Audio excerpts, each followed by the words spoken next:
When at night they rose out of their physical body, spiritual world arose. Spiritual beings were their companions. That was their sphere of activity. They felt themselves safely protected in their group soul. They did not say, I. They did not possess consciousness of self. When human beings plunged into their physical bodies, they felt the need to rest and rested during the day. Atlantis and spiritual evolution.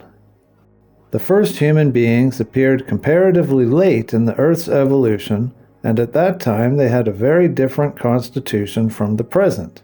You would be greatly shocked if I were to describe to you the grotesque forms of the bodies in which your souls were then incarnated. You would not be able to bear such a description. However, this will have to be made known, and it will have a tremendous result. It will be extremely important to the whole life of human beings. For only when human beings learn how their bodies have developed, how the organs they now possess have gradually developed out of entirely different forms, will they feel that remarkable relationship which exists between organs in the human body, which today are apparently far apart. They will then see the correspondence between certain organs, for example, between the appendix and the windpipe, which in their earlier form grew together in those remarkably formed beings. All that is human being today, in the previous forms unrolled, as it were, the previous form unfolded in the most varied ways. Organs which today are separated formerly grew together.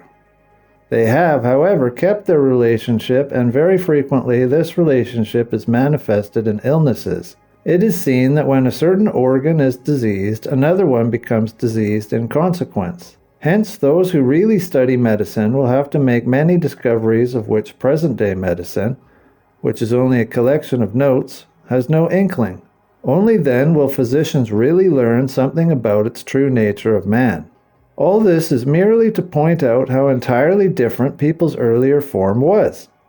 The solid parts were only built into this human form gradually. There were originally no bones in the human body, even when it had already descended. The bones developed out of soft, cartilaginous structures which traversed the human body like cords. These, in turn, originated from quite soft substances, and these soft substances from fluid ones. The fluid from airy ones, the airy from etheric ones, and the etheric from astral ones, which had densified from spiritual substantially. If you trace it back, you will find that everything material has originated from the spirit. Everything already exists in the spiritual world. It was only in the Atlantean epoch that the bones, which previously existed only in predisposed form, actually developed in human beings. We must now examine Lemurian mankind more closely. We will then understand the writer of the Apocalypse better. The writer of the Apocalypse, or Book of Revelation, inherited many secrets from the mysteries and from the Enoch tradition concerning the Luciferic influence on the human consciousness, quoted from Christianity as mystical fact. I need only indicate that following the first period when the moon had separated from the earth and human beings descended, their will was very different in nature from what it became later. At that time, the will of human beings working magically, it could affect the growth of flowers.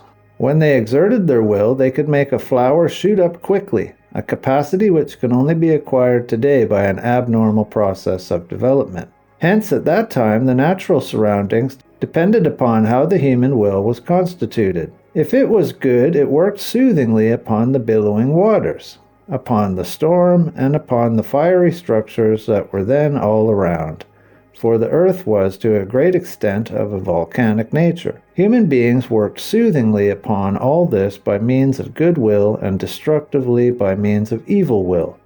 Thus, the human will was in complete correspondence with its environment. The land masses upon which human beings then lived were destroyed essentially by the evil will of human beings, and only a small part of humankind saved itself.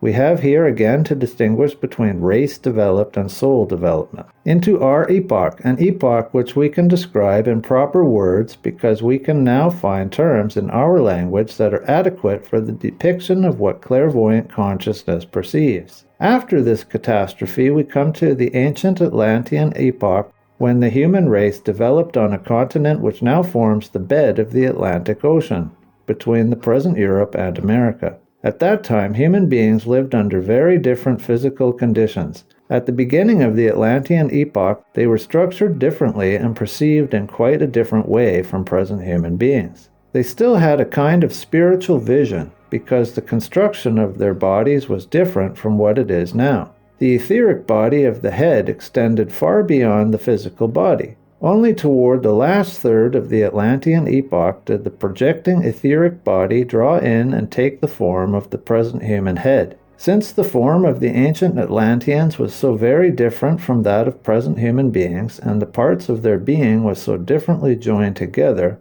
their whole consciousness, their whole soul life was also different. And here, if we wish to understand the writer of the Apocalypse, we must touch upon a very important but mysterious chapter. If you were to enter this ancient Atlantis, you would find that it was surrounded not by such pure air as the present Earth, but by air saturated with volumes of mist, with water. This air became clearer and more transparent the further Atlantis developed. But mists were densest where the more advanced Atlantean civilization developed. That is where the thickest mists were, and from these the foundations of the later cultures developed. Atlantis was covered far and wide by these mists. A division of rain and sunshine such as we have today did not then exist. Hence in ancient Atlantis, what you know as the rainbow color did not appear. You might search the whole of Atlantis and you would hardly find it. Only when the condensation of the water led to flooding, when the great flood spread itself over the earth, could the rainbow come into being physically. And this is a point where on the basis of spiritual science you will gain the greatest respect for the religious records. For when you are told that after the flood, Noah, or Manu, the representative of those who saved mankind, sees the rainbow first appear, this is really an historic event. After the flood, mankind saw the first rainbow. Previously, it was an impossibility, simply from the point of view of physics. Here you can see how profound, how literally true the religious records are today. Many people are distressed when one says that the religious records are literally true. It is quoted, however, by lazy people, not as a true statement, but because they are lazy. It is the saying, "The letter killeth, but the spirit giveth life." From this they deduce the right to take no notice at all of what is written in the records, no longer need to recognize what the records actually say, for they are the dead letter that they claim. And so they like to let their intellect shine and concoct all sorts of fantasies. These persons may indeed be very clever in their explanations, but that is not the point. The point is that we ought really to see in the records what they contain. The letter killeth, but the spirit giveth life has the same significant and mystical language as Goethe's saying, "If you have not this in you, die and then become again. You are but a somber guest on earth's dark and gloomy plain." This saying does not mean, if you wish to lead someone to a higher knowledge, you must slay him. It means that it is precisely through the culture of the physical world that human beings must uplift themselves to spirituality. In the same way, the letter is the body of the spirit, and we must first possess and understand the letter. Then we may say that we can find the spirit in it. The letter, the understood letter, must then die so that the spirit may be resurrected from it. This saying is not an injunction to fancy anything you please about what is contained in the religious records. When we recognize the true significance of the rainbow as we have represented it, something like deep respect for the religious records penetrates our soul, and we gain an idea of how, through a deeper knowledge based on anthroposophy, human beings attain a true and genuine feeling for religious documents and a truly purposeful understanding of them. Let us look back to ancient Atlantis. We have already said that man then lived in a different state of consciousness and that his memory was different from what it is now. But the difference is much greater. If we go far back, not merely into the later period of Atlantis, but to the beginning, we find a human consciousness very different from what we possess today. Let us once more consider our present consciousness. During the day, a person uses his senses. At night he goes to sleep. In his bed lie the physical body and the etheric body. The astral body and the ego withdraw. The sphere of consciousness darkens. Human beings today see nothing and hear nothing. Then in the morning, when the astral body and the ego re-enter the physical body and the etheric body, physical objects once more confront them. How was it in the early Atlantean age? Let us take the moment when in the morning human beings plunged into their physical and etheric bodies. At that time, they did not find a physical world around them such as we have today. All the present objects which are now seen with clear outlines were then seen as if surrounded with an aura, with colored edges quite indistinctly. In ancient Atlantis, the appearance was somewhat similar to what is now seen when in the evening there is a dense fog and you see the street lamps not clearly but surrounded by colored edges. Thus it was in early Atlantis. All objects were seen indistinctly, not with clear outlines and surfaces as today. Everything was as if enveloped in colored mist. Only gradually have clear outlines developed. Had we looked at a rose in the first part of Atlantis, it would have looked like a cloudy structure with a red disk in the middle. Only gradually did the external color appear to be laid on the surface. Only later did objects obtain sharp outlines. Hence you see that the physical world surrounding human beings was quite different in ancient Atlantis. It was also different when at night they rose out of their physical body when, shall we say, they went to sleep. Really, it was not sleep in the present sense. The entire world of the misty physical formations remained below, and a spiritual world arose. Possessing no sharp outlines, human beings lived within a spiritual world. Spiritual beings were their companions. In the first part of the Atlantean age, day and night alternated in such a way that when human beings plunged into their physical bodies, they had only hazy, indistinct pictures of the physical world. But when at night they left their physical bodies, they were able to live spiritually, although somewhat indistinctly, among spirits.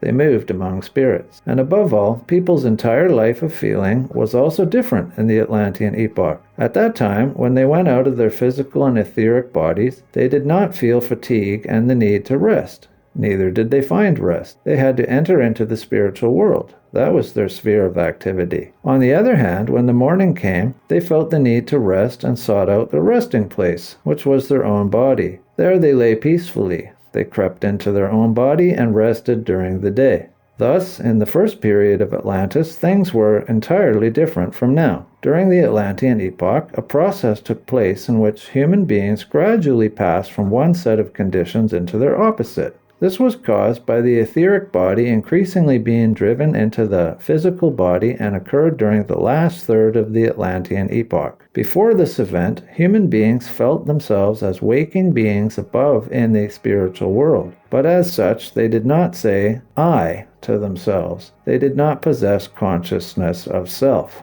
When they withdrew from their physical and etheric bodies in order to go into the brilliance of the night, they felt themselves to be members of the spiritual world which was above. They felt themselves safely protected, one might say, in their group soul. It always became bright around them during the night, but they felt themselves dependent on that world. Just as finger belongs to our ego, so human beings felt that they belonged to the group souls which are represented clairvoyantly as the four heads of the lion, eagle, bull, and man described in the Apocalypse of St. John. Human beings felt themselves transposed into one such group soul, and only when, snail-like, they were in their bodily shells did they feel that they possessed something of their own. For the reason that humans developed as independent beings was the result of their being able to envelop themselves in their bodies. They had, however, to pay for this confinement in their bodies with the gradual obscuration of the spiritual world until it had completely withdrawn. In its place, the world which they saw below, when they were in their physical bodies, became brighter and clearer. In this way, it gradually dawned upon them that they were egos, that they had consciousness of self within themselves. They learned to say I to themselves. The Word or Logos was in the beginning with God, and the light shone in the darkness, but the darkness comprehended it not. This light was in the world and among men, but of those only a small number were capable of comprehending it. The author of the Gospel of St. John definitely indicates that the deepest being enfolded in Jesus of Nazareth was the living Spirit, the living Word, the Logos himself. The most important and essential point in the eyes of Christians of St. John and the Rosicrucians was precisely the fact that in each human soul something exists which directly bears upon and is connected with the events which occurred in Palestine through Christ Jesus. Every human soul is open to an experience which is expressed by the word awakening or rebirth or initiation. Rudolf Steiner on the Gospel of St. John, Lecture 1, Castle, St. John's Day, 1909. My dear friends, the celebration of a particular festival on the present day of the year was a custom to which a large portion of aspiring humanity adhered, and it is a matter of importance for the friends of the anthroposophical movement assembled with us in this city that the present series of lectures should begin precisely on Midsummer or St. John's Day. As long ago as in ancient Persia, a festival known as the, quote, baptism of fire and water, end quote, was associated with a day which would roughly correspond to a day in June at the present time. In ancient Rome, the festival of Vesta fell on a similar day in June, and that again was a festival of, quote, baptism by fire, end quote. And if we look back upon European civilization before the spread of Christianity, we again find a June festival which coincided with the time of the year when the days begin to shorten and the nights to lengthen, when the sun begins to lose a part of the strength he lavishes upon all growth and increase on earth. To our European ancestors, this June festival appeared as a gradual withdrawal and disappearing of the god Baldur, who in their minds was associated with the sun. In Christian times, this same festival gradually became that of St. John, the forerunner of Christ Jesus. Thus, it can also be our starting point for the considerations to which we will devote ourselves during the next few days, bearing upon this most important event in the evolution of humanity, upon the deed of Christ Jesus. Indeed, the subject of the present course of lectures will be founded upon the whole import of this deed for the evolution of humanity, and upon its manner of presentation, firstly, in the most significant of human documents, in the Gospel according to St. John. Then, by comparison, in the other Gospels. The festival of St. John reminds us that the greatest individuality who participated in the evolution of humanity was preceded by a, quote, forerunner, end quote. And we here touch upon an important point which must precede our further considerations. Also as a kind of, quote, forerunner, end quote, in the course of the development of humanity there occur, ever and again, events of surpassing importance, shedding a stronger light than others. We can observe these essential occurrences in epoch after epoch of history, and ever and again we are told of men who, in a measure, know of them in advance and can foretell their coming. These are no arbitrary events. Indeed, whoever has insight into the whole meaning and spirit of human history is aware that such events must come and knows how he himself must work in preparation for them to take place. During the next few days we shall often have occasion to speak of the forerunner of Christ. Today we shall consider him from the standpoint that he was one of those who, by virtue of special spiritual gifts, have a deeper insight into things and know that there are supereminent moments in the evolution of humanity. Hence, he was fitted to pave the way for Christ Jesus. But when we look upon Christ Jesus himself, we clearly realize that the division of chronology into epochs before and after his appearance upon earth is not without good reason. By adhering to this division, humanity to a large extent shows that it is sensible of the incisive significance of the Christ mystery. But whatever is real and true must ever and again be proclaimed in new forms and new ways, for the requirements of humanity alter from epoch to epoch. Our time needs, in a sense, a new enunciation of this greatest of events in the history of man, and it is the will of anthroposophy to be this enunciation. This anthroposophical enunciation is new only in respect of its form. Its content, the subject of these lectures, was for centuries taught within our European civilization and spiritual life. The one difference between the former and the present enunciation is that the latter may be addressed to a wider circle. The smaller circles within which this teaching has been heard for centuries recognized the same sign which you see here before you, the rosy cross. This may therefore again stand as the symbol of the same enunciation, now that the latter finds its way to a greater public. Let me now figuratively describe the foundations upon which this Rosicrucian enunciation of Christ Jesus rested. The Rosicrucians, not the strange new group being founded in America and California using the same name, are a community which has cultivated since the 14th century a genuinely spiritual Christianity within the sphere of European spiritual life. Apart from all exterior historical forms, this Rosicrucian society sought to reveal the deepest truths of Christianity to its followers, whom it also called, quote, Christians of St. John, end quote. An understanding of this expression, quote, Christians of St. John, end quote, will enable us, if not to explain with our intellect, at any rate to grasp within our presentiment the whole spirit and tenor of the following lectures. You all know the opening words of the Gospel of St. John. Quote, In the beginning was the Word, and the Word was with God, and the Word was a God. The same was in the beginning with God. End quote.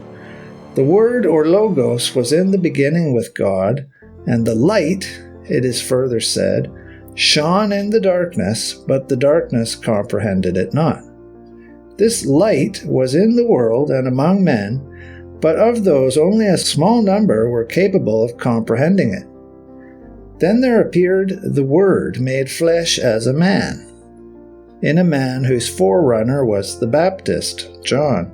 And now we see how they who had to some extent grasped the significance of this appearance of Christ upon earth are at pains to explain the real nature of Christ. The author of the Gospel of St. John definitely indicates that the deepest being enfolded in Jesus of Nazareth was naught else than the being out of which all beings proceeded. That it was the living Spirit, the living Word, the Logos himself. The other evangelists were also at pains, each in his own way, to describe what actually appeared in Jesus of Nazareth. The author of the Gospel of St. Luke endeavors to show how something quite especial appeared when, through the baptism of Christ Jesus by John the Baptist, the Spirit united itself with the body of Jesus of Nazareth. The same writer goes on to show how this Jesus of Nazareth is a descendant of a line of ancestors reaching far, far back into the past. We are told that the genealogical tree of Jesus of Nazareth reaches back to David, to Abraham, to Adam, and even to God himself. We find it clearly indicated that Jesus of Nazareth was the son of Joseph. Joseph was the son of Heli, then he was the son of David, and further, he was the son of Adam, and Adam was the son of God. That is to say, the writer of St. Luke's Gospel lays special stress on the fact that from Jesus of Nazareth, on whom the Spirit descended at the baptism of St. John, a direct line of descent can be traced to him whom he calls the father of Adam, God. Such things must absolutely be taken literally. In the Gospel of St. Matthew, the attempt is made to trace the lineage of Jesus of Nazareth back to Abraham, to whom God revealed himself. Thus, the individuality who is the bearer of Christ, indeed, the whole advent of Christ, is represented not only as one of the greatest, but as the very greatest of phenomena in the evolution of humanity. What is here unmistakably expressed can be put in the following simple words. If Christ Jesus was regarded by those who had an inkling of his greatness as the most momentous figure in the evolution of humanity upon earth, There must be some connection between the same Christ Jesus and the holiest, most essential element in man himself. There must be something within man which is in direct correspondence with the Christ event. If Christ Jesus is, as stated in the Gospels, really represents the greatest event in the evolution of mankind, must there not be in all things and in each human soul some bond of union with Christ Jesus? Indeed, the most important and essential point in the eyes of Christians of St. John and the Rosicrucians was precisely the fact that in each human soul something exists which directly bears upon and is connected with the events which occurred in Palestine through Christ Jesus. Moreover, if the Christ event may be called the supreme event for humanity, the element which corresponds to the Christ event in the human soul must be the supreme feature in man. What can this be? The Rosicrucian answer to this question was that every human soul is open to an experience which is expressed by the word, quote, awakening, end quote, or, quote, rebirth, end quote, or initiation. On the one hand, if our aspiration to higher knowledge is sincere, we will certainly spare no effort and avoid no obstacle in our quest for an initiate able to lead us into the higher mysteries of the world. On the other hand, we can be certain that if our striving for knowledge is sincere and worthy, initiation will find us, whatever the circumstances. There is a universal law among initiates that the knowledge due a seeker cannot be withheld. But there is also another universal law that esoteric knowledge may not be imparted to anyone not qualified to receive it. Rudolf Steiner, The 7 Steps of what he calls Christian Initiation. In other lectures, I have often described the initial steps by which we rise to the vision of the Christ being himself. The people must live over again all the steps described in the Gospel of St. John. Only the very briefest description can now be given of the manner in which the human being, when he resolves to live through a certain scale of feelings, can rise into the spiritual world which has been illuminated by the light of Christ since the crucifixion. The pupil begins by saying to himself, "I consider the plant. It flourishes and grows out of the mineral soil. But if the plant could be conscious, like man, it should bend to the mineral kingdom, to the soil out of which it has grown, and say, 'Thou stone art today a lower creation among the works of nature than I. But without thee, lower kingdom, I could not subsist.' And likewise, if the animal were to approach the plant and feel that the plant is the support of its existence, it would reflect, 'As an animal, I am a higher being than thou, O plant, but without thee I could not exist.' And the animal would bow down with humility and say, 'To thee, lowly plant, which art humbler than I owe my existence.' And in the human kingdom too, it should be likewise. Everyone who has climbed higher on the ladder should bow down in a spiritual sense to the one below him, saying, 'Ye belong indeed to an inferior world, but as the plant must bend to the stone, and the animal to the plant, so must man at a higher stage add, To thee who art humbler than I owe my existence.' Then, when the pupil has so steeped himself in the feeling of a universal humility, for weeks and months, perhaps for years, under the guidance of a teacher fitted for the task, there comes a moment for him in which he knows what is meant by the washing of the feet.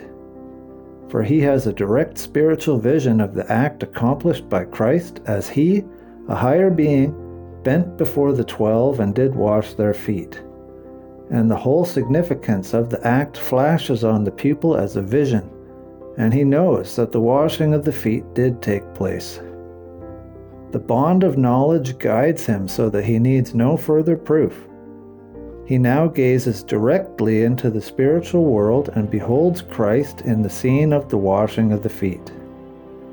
The pupil can then be led by the teacher so that he can find strength to say, I will bear all the sorrows and sufferings that may come to me in the world, courageously and without murmuring. I will so steel myself against the pains and sorrows that they cease to be such for me, and I can realize that they are necessities in the world. When the pupil has become sufficiently strong of soul, there grows up within him, out of that inner contemplation, the feeling of the scourging. He experiences it spiritually in himself. The pupil is then instructed how to develop that force which belongs to a still higher stage, and which enables him not only to endure sorrow and suffering on the every hand, but also to say to himself, "There is something so sacred to me that I am ready to give my very self for it.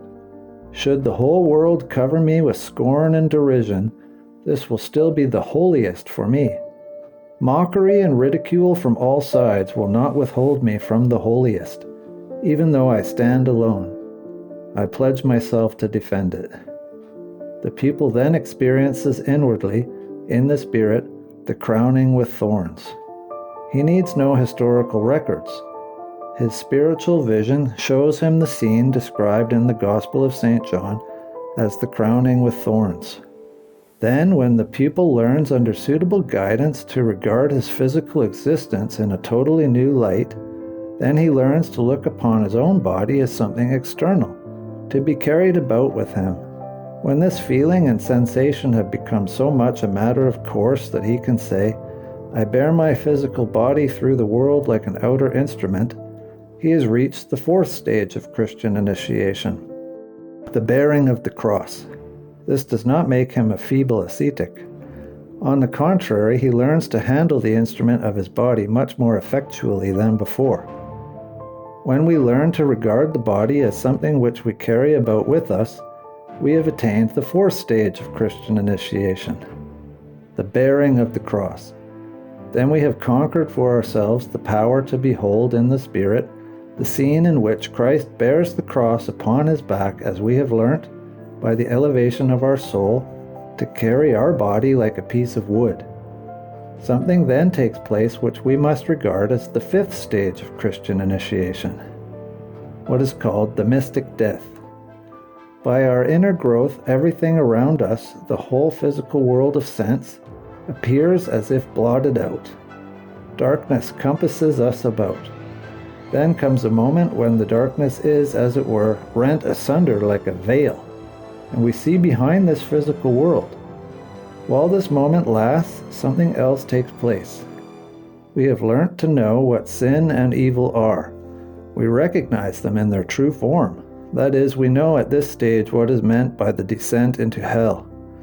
Then we learn, while looking upon our body as something foreign to us, to regard everything else upon earth as a part of ourselves, to the extent that our body is a part of ourselves, even as in the days of old clairvoyants.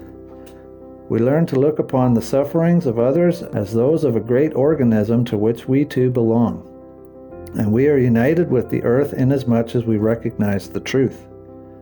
We then have the experience of being laid in the earth, the burial.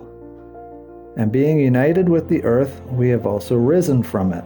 For in this experience we have tasted what is meant by the words, "The earth is in process of becoming a new sun."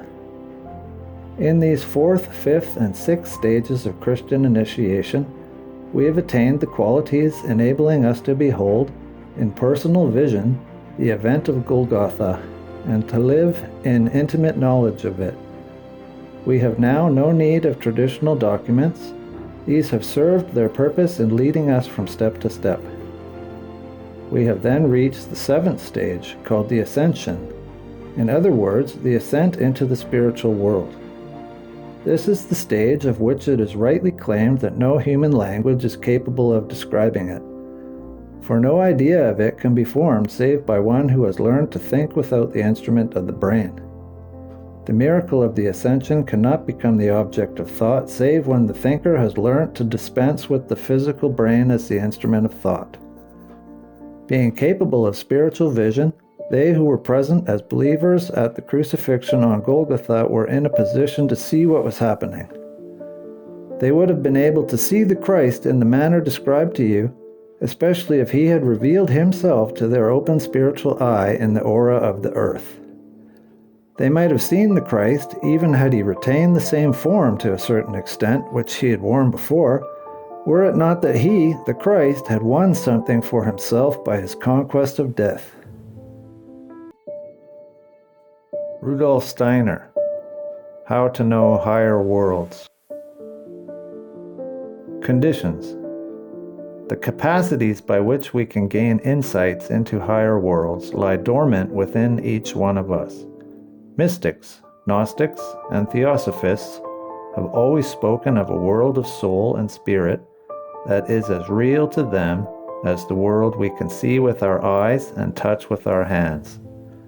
Listening to them, we can say to ourselves at every moment, I know that I, too, can experience what they talk about, if only I unfold certain forces within me that today still lie dormant there. All we need to know is how to begin to develop these faculties for ourselves. Only those who have already developed such powers for themselves can help us to do this. From the beginning of the human race, a form of schooling has always existed in which persons possessing higher faculties guide those who seek to develop these faculties for themselves. Such schooling is called esoteric or mystery schooling, and the instruction one receives there is called esoteric or occult teaching. By their very nature, these terms invite misunderstanding. Hearing them, we might easily be led to believe that those who provide this kind of schooling wish to form a privileged class of human beings who arbitrarily withhold their knowledge from their fellows. We might even think that perhaps there is nothing much to this kind of knowledge. Were it genuine knowledge, we are tempted to think there would be no need to make a secret of it. It could be made public and its benefits shared by all. Those initiated into the nature of esoteric knowledge are not in the least surprised that the uninitiated should think like this. After all, the secret of initiation can be understood only by those who have themselves, to some degree, undergone initiation into the higher mysteries of existence. How, we may well wonder, under these conditions are the uninitiated to develop any human interest whatsoever in this so-called occult knowledge? Why and how should one seek for something of whose nature one can have no clear idea? Such questions are based on a completely false idea of the nature of esoteric knowledge. In actuality, esoteric or inner knowledge is no different from other kinds of human knowledge and ability. It is a mystery for the average person only to the extent that writing is a mystery for those who have not yet learned to write. Just as, given the right teaching methods, anyone can learn to write, so too anyone can become a student of esoteric knowledge, and yes, even a teacher of it, if he or she follows the appropriate path. Ordinary knowledge and ability differ from esoteric knowledge in one respect only. A person may not have the possibility of learning to write because of the cultural conditions or poverty he or she is born into. But no one who seeks sincerely will find any barriers to achieving knowledge and abilities in the higher worlds. Many people believe that they must seek out masters of higher knowledge wherever such masters may be found in order to receive teachings from them. There is a twofold truth to this. On the one hand, if our aspiration to higher knowledge is sincere, we will certainly spare no effort and avoid no obstacle in our quest for an initiate able to lead us into the higher mysteries of the world. On the other hand, we can be certain that if our striving for knowledge is sincere and worthy, initiation will find us, whatever the circumstances. There is a universal law among initiates that the knowledge due a seeker cannot be withheld. But there is also another universal law that esoteric knowledge may not be imparted to anyone not qualified to receive it. The more perfect the initiate, the more strictly these two laws are observed. The spiritual bond uniting all initiates is not an outward one, but the two laws just mentioned are what hold its members together. You may live in close friendship with one who has been initiated, but until you yourself have been initiated, something will always separate you from that initiate's inmost being.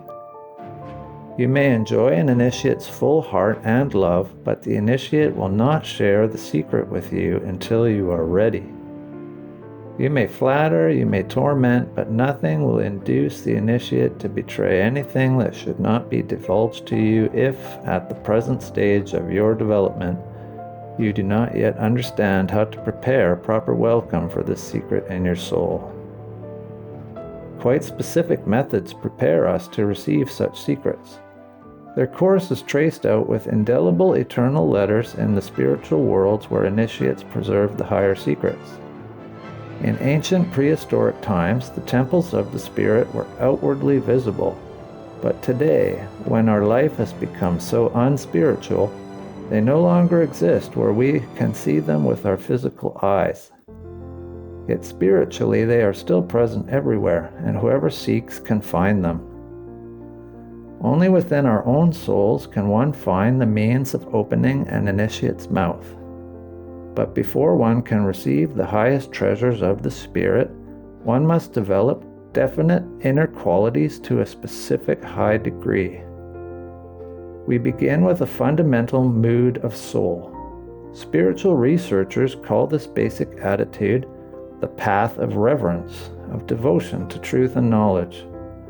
Only those who have acquired this fundamental mood or attitude can become pupils in an esoteric school.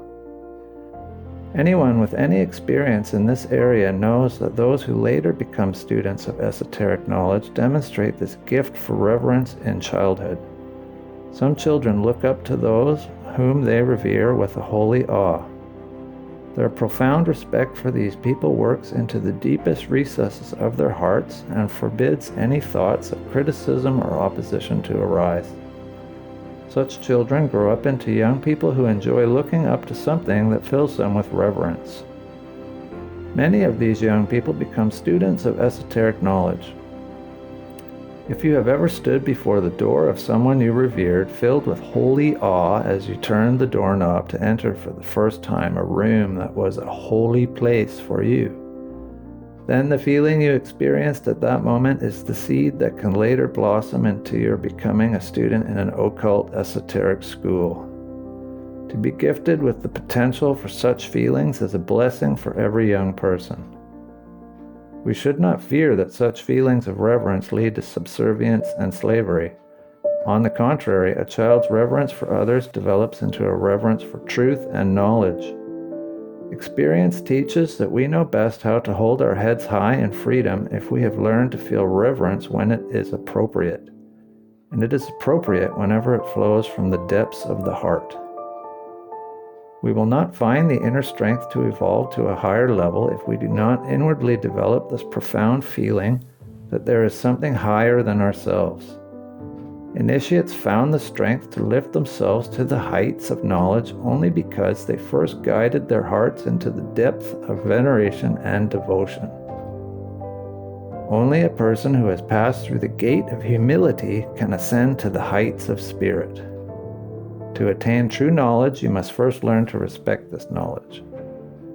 We certainly have the right to turn our eyes toward the light, but we must earn this right. Spiritual life has its laws just as physical life does. Rub a glass rod with the appropriate substance and it becomes electrified. That is, the glass rod will now have the power to attract small particles. This process demonstrates a physical law. If one has learned some elementary physics, one knows that this is so. Similarly, if one knows the fundamentals of esoteric science, one knows that every feeling of true devotion unfolded in the soul produces an inner strength or force that sooner or later leads to knowledge. Whoever possesses an innate tendency toward feelings of devotion, or has been lucky enough to receive an education that cultivated those feelings, is well prepared in later life to seek the way to higher knowledge. Those who do not bring this preparation with them will have to work at developing this devotional mood with vigorous self-discipline. If not, they will encounter difficulties after taking only the first few steps on the path of knowledge. In our time, it is particularly important to focus complete attention on this point. Our civilization is more inclined to criticize, judge, and condemn than to feel devotion and selfless veneration. Our children criticize far more than they respect or revere. But just as surely as every feeling of devotion and reverence nurtures the soul's powers for higher knowledge, so every act of criticism and judgment drives these powers away. This is not meant to imply anything against our civilization. Our concern here is not to criticize it. After all, we owe the greatness of our culture precisely to our ability to make critical, self-confident human judgments and to our principle of testing all and keeping the best. Modern science, industry, transportation, commerce, law, all these would never have developed without the universal exercise of our critical faculty and standards of judgment. But the price of this gain in outer culture has been a corresponding loss in higher knowledge and spiritual life. Therefore, we must never forget that higher knowledge has to do with revering truth and insight, and not with revering people. Nevertheless, we must be clear about one thing. Those completely immersed in the superficial civilization of our day will find it particularly difficult to work their way to cognition of the higher worlds. To do so, they will have to work energetically upon themselves. In times when the material conditions of life were still simple, spiritual progress was easier. What was revered and held sacred stood out more clearly from the rest of the world. In an age of criticism, on the other hand, ideals are degraded. Reverence, awe, adoration, and wonder are replaced by other feelings. They are pushed more and more into the background. As a result, everyday life offers very few opportunities for their development. Anyone seeking higher knowledge must create these feelings inwardly, instilling them in the soul. This cannot be done by studying. It can be done only by living. We must train ourselves vigorously in the mood of devotion. We must seek in all things around us, in all our experiences, for what can arouse our admiration and respect. If I meet other people and criticize their weaknesses, I rob myself of higher cognitive power. But if I try to enter deeply and lovingly into another person's good qualities, I gather in that force. Disciples of this occult path must always bear in mind the need to cultivate such admiration and respect. Experienced spiritual researchers know what strength they gain by always looking for the good in everything and withholding their critical judgment. This practice should not remain simply an outer rule of life, but must take hold of the innermost part of the soul. It lies in our hands to perfect ourselves and gradually transform ourselves completely. But this transformation must take place in our innermost depths, in our thinking. Showing respect outwardly in our relations with other beings is not enough. We must carry this respect into our thoughts. Therefore, we must begin our inner schooling by bringing devotion into our thought life. We must guard against disrespectful, disparaging, and criticizing thoughts. We must try to practice reverence and devotion in our thinking at all times. Each moment that we spend becoming aware of whatever derogatory, judgmental, and critical opinions still remain in our consciousness brings us closer to higher knowledge. We advance even more quickly if, in such moments, we fill our consciousness with admiration, respect, and reverence for the world and life. Anyone experienced in these things knows that such moments awaken forces in us that otherwise remain dormant. Filling our consciousness in this way opens our spiritual eyes. We begin to see things around us that we could not see before. We begin to realize that previously we saw only part of the world surrounding us. We begin to see our fellow human beings in a different way than we did before. Naturally, this rule of life alone does not yet enable us to perceive what, for example, is called the human aura. For this, still higher schooling is needed. Yet we cannot begin such schooling until we have undergone a vigorous training in devotion. As occult pupils, we should embark upon the path of knowledge quietly, unnoticed by the outer world. No one should perceive any change in us. We continue to carry out our duties and attend to our business just as before. Changes occur only in the inner part of the soul, which is withdrawn from and invisible to the outer eye. At first, a basic mood of devotion to everything truly worthy of reverence suffuses our entire inner life. This one fundamental feeling becomes the center of our soul's life. Just as the sun's rays quicken all living things, so the reverence in us quickens all the feelings in our soul. At first glance, it is not easy to believe that all feelings of reverence and respect are in any way connected with knowledge. This is because we tend to see cognition as an isolated faculty that has no connection whatsoever with anything else going on in our souls. Thus we forget that it is the soul that cognizes. What food is to the body, feelings are to the soul. If we feed the body stones instead of bread, it will cease to function. It is the same with the soul. We nourish it with reverence, respect, and devotion. These make the soul healthy and strong, particularly for the activity of knowing. Disrespect, antipathy, and disparaging admirable things, on the other hand, paralyze and slay our cognitive activities. For spiritual researchers, these soul realities are visible in the aura. A soul that learns feelings of devotions and reverence changes its aura. Certain spiritual yellow, red, or brown red colors, as they may be called, disappear and are replaced by tones of blue-red. Our cognitive capacity increases. We now receive information about facts in our environment of which we were previously unaware. Reverence awakens a power of sympathy in the soul. This draws towards us qualities in the beings around us that would otherwise remain hidden. What we attain through devotion becomes even more effective when another kind of feeling is added. This consists in our learning to surrender ourselves less and less to the impressions of the outer world and develop instead an active inner life.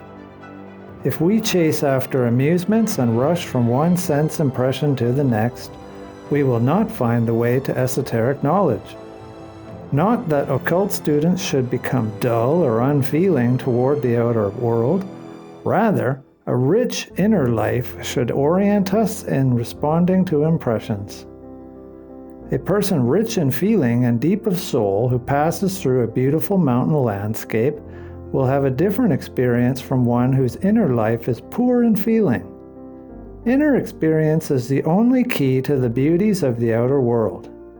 It depends upon the inner lives we have developed, whether, when we travel across the ocean, only a few inner experiences pass through our souls, or we sense the eternal language of the world spirit and understand the mysterious riddles of creation. To develop a meaningful relationship to the outer world, we must learn to work with our own feelings and ideas. The world around us is filled everywhere with the glory of God, but we have to experience the divine in our own souls before we can find it in our surroundings. As students of occult knowledge, we are told to create moments in life when we can withdraw into ourselves in silence and solitude. In these moments, we should not give ourselves up to our own concerns. To do so would lead to the opposite of what we are striving for. Instead, in such moments, we should allow what we have experienced, what the outer world has told us, to linger on in utter stillness. In these quiet moments, every flower, every animal, and every action will disclose mysteries undreamed of. This prepares us to receive new sense impressions of the outer world with eyes quite different than before. If we seek only to enjoy, consume one sense impression after another, we will blunt our capacity for cognition. If, on the other hand, we allow the experience of pleasure to reveal something to us, we will nurture and educate our cognitive capacities. For this to happen, we must learn to let the pleasure, the impression, linger on within us while we renounce any further enjoyment, new impression, and assimilate and digest with inner activity the past experience that we have enjoyed. Here we must face a great hurdle, and with it a great danger. Instead of working inwardly, we can fall into the opposite and indulge our enjoyment to the full. We should not underestimate the boundless sources of error opening up for us here. For we must pass through a throng of tempters of the soul, all of whom seek to harden the eye and enclose it in itself. As students, it is our task to open the eye to the world. And because the outer world can approach us only through sensory impressions, we must certainly seek for pleasure there. If we become indifferent to enjoyment, we become like plants that can no longer draw nourishment from their environment. On the other hand, if we stop at mere pleasure, we become shut up in ourselves. We might have meaning for ourselves, but we will have none for the world. No matter how intensely we live in ourselves and how much we cultivate our I, the world will then cut us out. As far as the world is concerned, we shall be dead. As esoteric students, we regard pleasure only as a means whereby we can become nobler for the sake of the world. Pleasure becomes a messenger instructing us about the world. After we have taken in the teaching it provides, we move on to inner work. The purpose is not to accumulate learning as our own private store of knowledge, but to place what we have learned in the service of the world. One fundamental principle of esoteric science, taught in every form of schooling, must never be violated if we wish to achieve our goal. Every insight that you seek only to enrich your own store of learning and to accumulate treasure for yourself alone leads you from your path. But every insight that you seek in order to become more mature on the path of the ennoblement of humanity and world evolution brings you one step forward. This fundamental law must always be observed. Only if we make it the guiding principle of our lives can we call ourselves genuine seekers after higher knowledge. This truth of esoteric schooling may be summarized as follows. Every idea that does not become an ideal for you kills a force in your soul. But every idea that becomes an ideal for you creates forces of life within you. At the beginning of esoteric training, the student is directed first to the path of reverence and to the development of an inner life. Spiritual science then provides practical rules which, when observed, help us to follow this path and develop an inner life. These practical rules are not arbitrary. They are based on age-old experience and wisdom. They are given in a similar manner wherever ways to higher knowledge are taught.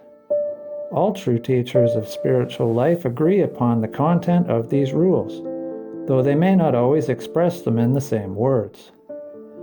Any apparent differences are only minor and are due to facts we need not discuss here.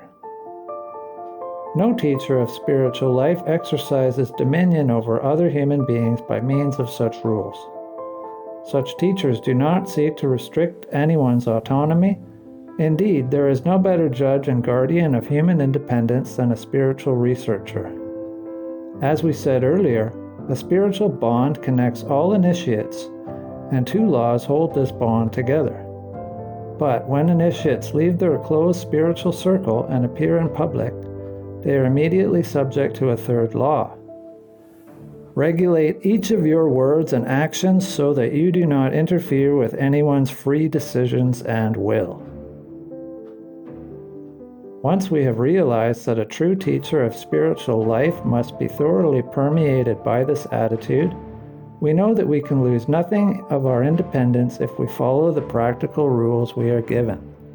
One of the first rules may now be put into words somewhat as follows. Create moments of inner peace for yourself, and in these moments learn to distinguish the essential from the inessential. Here, as I said, it is put into words, but originally all the rules and teachings of spiritual science were given symbolically in a sign language. Whoever would learn the full meaning and import of these rules must first understand this symbolic language. Such understanding, however, depends upon having taken the first steps in spiritual science. To take these steps, one must observe closely the rules presented here. The way stands open to anyone whose will is sincere. The rule concerning moments of inner peace is simple. Following it is also simple. However, the rule leads to results only when the practice of it is as sincere and rigorous as it is simple. Therefore, it will be plainly stated how this rule is to be followed. As students of the Spirit, we must set aside a brief period of time in daily life in which to focus on things that are quite different from the objects of our daily activity. The kind of activity we engage in must also differ from what occupies the rest of our day. This is not to say, however, that what we do in the minutes we have set aside is unconnected with the content of our daily work. On the contrary, we soon realize that if approached in the right way, such moments give us the full strength for completing our daily tasks. We need not fear that following this rule will actually take time away from our duties. If someone really cannot spare any more time, 5 minutes a day are sufficient. What matters is how those 5 minutes are used. In these moments, we should tear ourselves completely out of our everyday life. Our thinking and feeling lives should have a quite different coloring than they usually have. We should allow our joys, sorrows, worries, experiences, and actions to pass before our soul.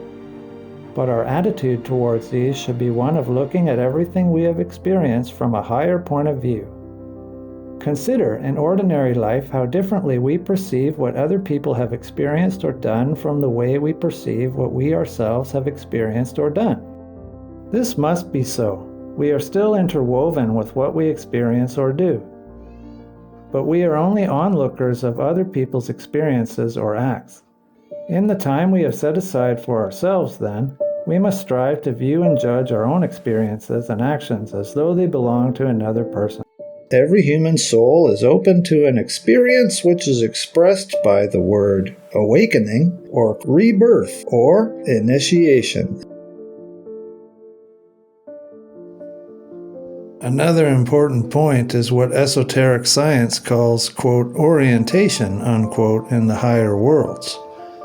We achieve such an orientation when we have filled ourselves completely with the consciousness that feelings and thoughts are actual facts, just as real as tables and chairs are in the physical sensory world. In the worlds of soul and thought, feelings and thoughts affect one another just as sensory things do in the physical world. Until we are actively filled with the consciousness of the reality of thoughts and feelings, we cannot believe that entertaining a wrong thought can have as devastating an effect on the other thoughts that animate our thought world as a bullet shot blindly from a rifle has on things it hits in the physical world. Thus, although we might never allow ourselves to engage in visible actions that we consider meaningless, we nonetheless do not shrink from entertaining wrong thoughts or feelings because these do not seem to us to be dangerous to the rest of the world. To move forward on the path to higher knowledge and advance in spiritual science, we must therefore pay as careful attention to our thoughts and feelings as we do to our movements in the physical world.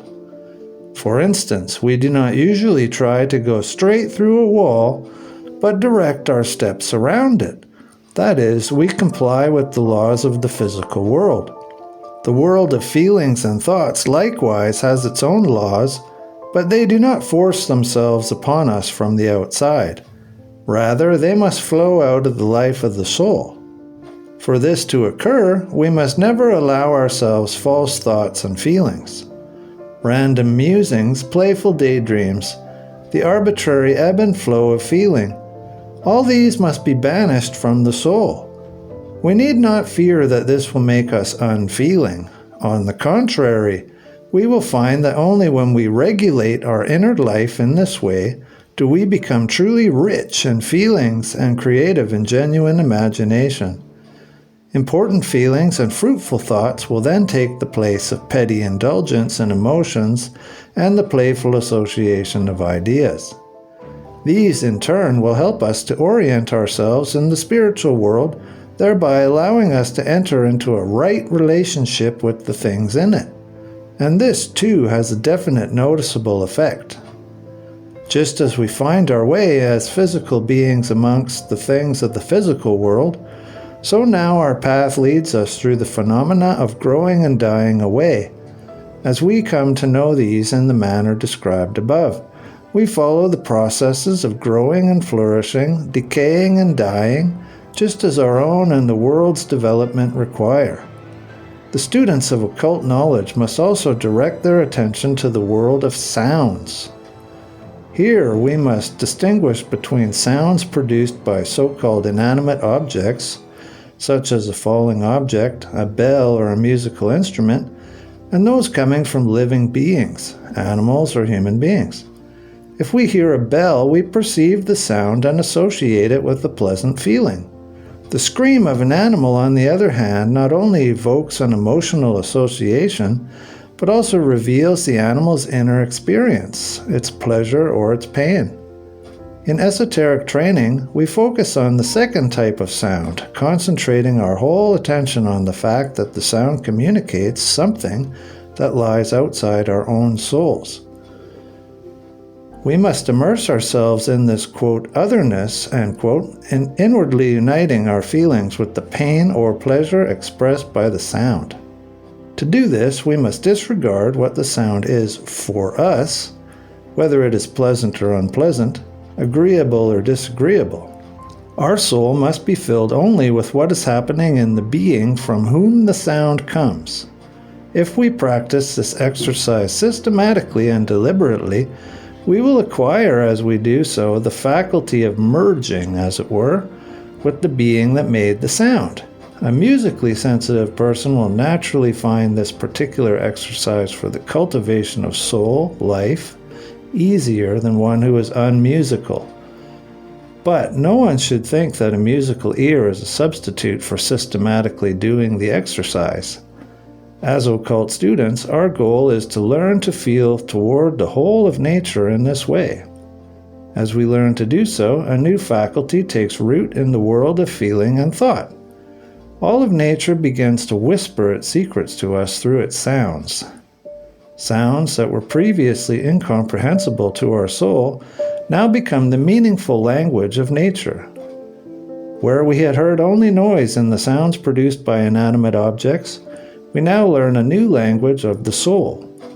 As this cultivation of our feelings continues, we become aware that we can hear things we never conceived of before. Indeed, we begin to hear with our own souls. Something must be added to this practice before the highest point in this region of soul experience can be attained. Particularly important as we develop as occult pupils is that we also work on the way we listen to other people when they speak. On the path to higher knowledge, this listening skill is extremely important. We must become accustomed to listening in such a way that we quiet our own inner life completely when we listen. For example, when someone expresses an opinion and another listens, agreement or disagreement usually stirs immediately within the listener. Often, in such a situation, we feel compelled to express our own opinion at once, especially if we disagree. However, on the path to higher knowledge, we must learn to silence any agreement or disagreement with the opinions we hear. Naturally, this does not mean that we should suddenly change our way of life and strive to achieve this complete inner silence all the time. We must start with isolated instances that we choose intentionally. Then, quite slowly and gradually, as if by itself, this new way of listening will become a habit. In spiritual research, we practice this way of listening in a systematic way. As students, we should feel it our duty to set aside, as an exercise, certain times when we listen to the most contrary opinions, completely silencing within us all agreement and, especially, all negative judgments. Not only must we silence our intellectual judgment, but also any feelings of disapproval, rejection, or even agreement. Above all, we must observe ourselves carefully to ensure that such feelings, even though absent from the surface of the soul, are not present in its innermost depths. For example, we must learn to listen to the remarks of those who are in some way inferior to us, suppressing every feeling of superiority or knowing better. Listening to children in this way is especially useful, and even the wisest of us can learn a great deal from them. These exercises teach us to listen selflessly to the words of others, completely excluding our own personality, opinions, and feelings. Once we are practiced in listening in this way without criticism, then gradually, even when the most contradictory views and illogical statements are aired before us, we begin to learn how to unite ourselves with the being of the other person and fully enter into it. We begin to hear through the words into the other person's soul. As we consistently practice this new habit, sound becomes the medium through which we can perceive soul and spirit. This practice requires the strictest self-discipline, but it also leads to a lofty goal. For when the exercise is combined with those given above in connection with sounds in nature, then a new sense of hearing comes to life in the soul. The soul becomes capable of hearing, quote, words, unquote, from the spiritual world that are not expressed in outer tones and cannot be heard by physical ears. Perception of the, quote, inner word, unquote, awakens. Truths are gradually revealed to us out of the spiritual world. We hear ourselves spoken to spiritually. All higher truths are attained only through such inward prompting. Whatever we hear from the lips of true spiritual researchers is only what they have brought into experience in this way. This does not mean that it is unnecessary to study esoteric literature before we ourselves have become able to hear this, quote, inner word, unquote. On the contrary, reading such writings and listening to the teachings of esoteric researchers are themselves a means of achieving knowledge for ourselves. Indeed, every statement of spiritual science that we hear is intended to guide the mind in the direction it must take if the soul is to experience any true progress. Therefore, the exercises described here should be accompanied by the intensive study of what researchers in spiritual science bring into the world. Such study is part of the preparatory work in all schools of esoteric training. In fact, all the other methods taken together will not get us anywhere if we do not also absorb the teachings of esoteric researchers. These teachings are drawn forth from the living, quote, inner word, unquote, from, quote, living inspiration, end quote, and therefore they themselves are spiritually alive. They are not just words, they are living forces, and as we follow the words of one experienced in the esoteric knowledge or read a book based on true inner experience, forces are at work in our souls that make us seers, or clairvoyants. Just as the forces of nature have shaped our eyes and ears out of living matter.